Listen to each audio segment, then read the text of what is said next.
एक बार की बात है, अकबर ने बीरबल से कहा, मुझे परमात्मा दिखा दो। राजा का हुक्म था। बीरबल बहुत परेशान था कि परमात्मा को कैसे राजा को दिखाए। इस विचार का उचित समाधान करने के लिए बीरबल छुट्टी पर चला गया और उदास रहने लगा। बीरबल देर रात सोचने लगा कि कैसे राजा को ईश्वर के दर्शन कराए। एक दिन परिवार में चर्चा हुई। बीरबल की पत्नी ने उनसे पूछा कि आप इतने उदास क्यों हैं? आपकी चिंता का क्या कारण है? तो बीरबल ने बता दिया कि राजा ईश्वर के दर्शन करना चाहते हैं। यह सुनकर बीरबल का बेटा बोला, कल सुबह मुझे आप अपने साथ राजमहल ले जाएं। मैं अपने आप राजा को ईश्वर के दर्शन करा दूंगा। दूसरे दिन सुबह बीरबल और उसका बेटा दरबार में पहुंचे और बीरबल ने राजा को कहा, मेरा लड़का आपके प्रश्न के उत्तर का समाधान करेगा। राजा ने सोचा, यह लड़का क्या समाधान करेगा? लड़का बोला, इस वक्त मैं आपका गुरु हूँ, मुझे उचित स्थान दिया जाए। राजा ने सोचा, बात तो ठीक ही कह रहा है, मैंने तो प्रश्न किया है, समाधान करने वाला गुरु समान होता है।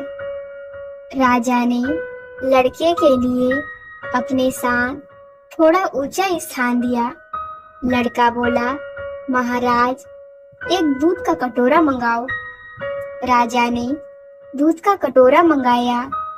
लड़का बोला, महाराज इस दूध में घी है। राजा बोले, हाँ है। लड़का बोला, पहले मुझे आप उसका दर्शन कराओ। राजा ने कहा कि तुम मूर्ख हो क्या? घी के दर्शन ऐसे थोड़े होते हैं। लड़का बोला, पहले मुझे आप घी का दर्शन कराओ।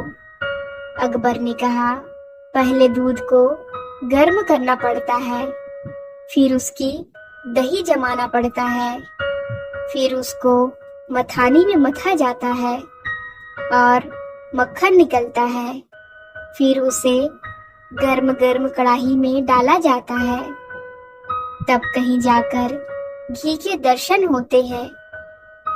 ऐसे ही न थोड़े घी के दर्शन होते हैं। बीरबल का बेटा कहता है, यही उत्तर है आपके प्रश्न का। पहले इंसान को तपना पड़ता है, फिर उसको जमना पड़ता है, फिर उसको साधना करनी पड़ती है और उसको ज्ञान की अग्नि में तपना होता है। तत्पश्चात उस ईश्वर के दर्शन होते हैं।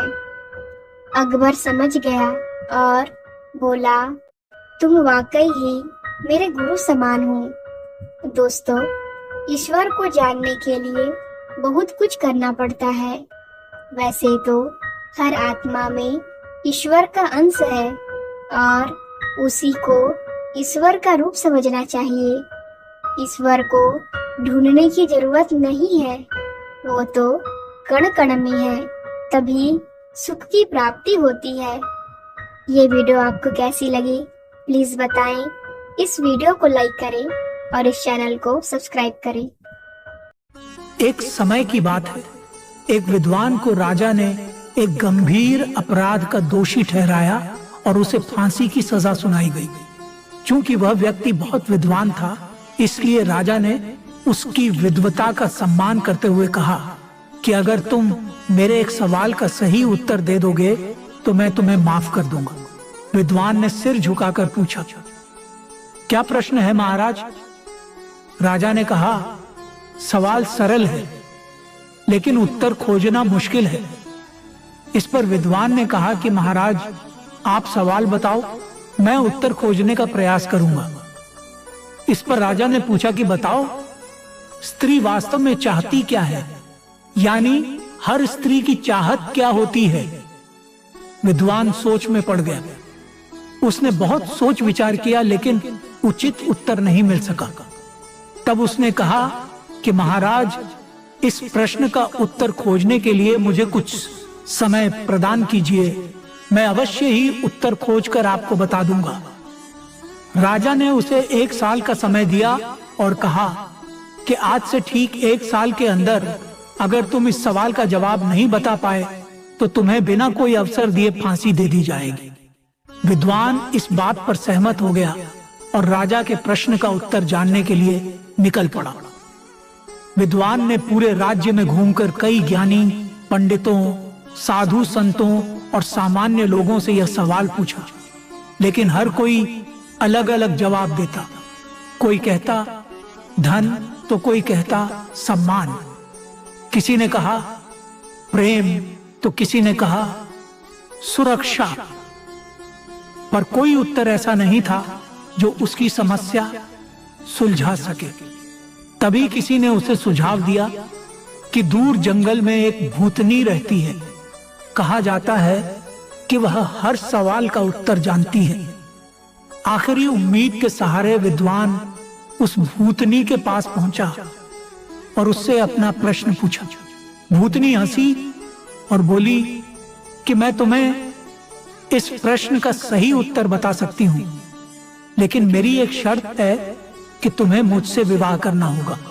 विद्वान स्तब्ध रह गया, लेकिन जल्द ही उसने सोचा कि अगर सही उत्तर नहीं मिला तो मेरी जान तो वैसे भी जाएगी। क्यों ना इस भूतनी की शर्त मान ली जाए, शायद इसके उत्तर से मेरी जान बच सके। यह सोचकर उसने भूतनी की शर्त मान ली और वहीं पर भूतनी के साथ विवाह कर ली।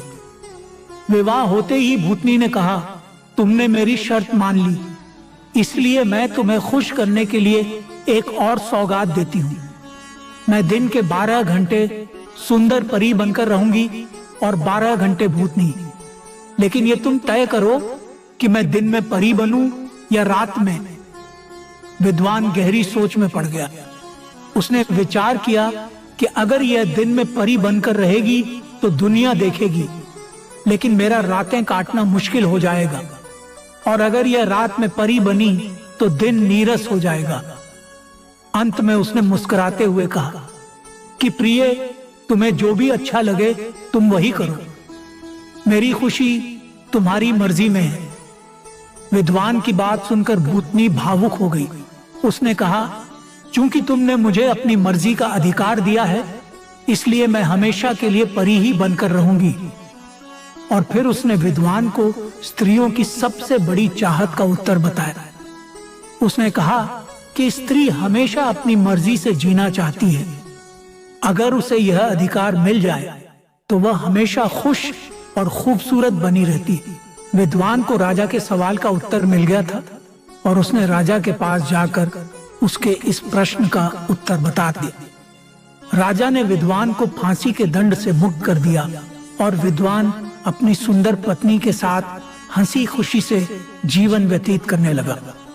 दोस्तों, कहानी पसंद आई हो तो लाइक, शेयर और सब्सक्राइब अवश्य करें।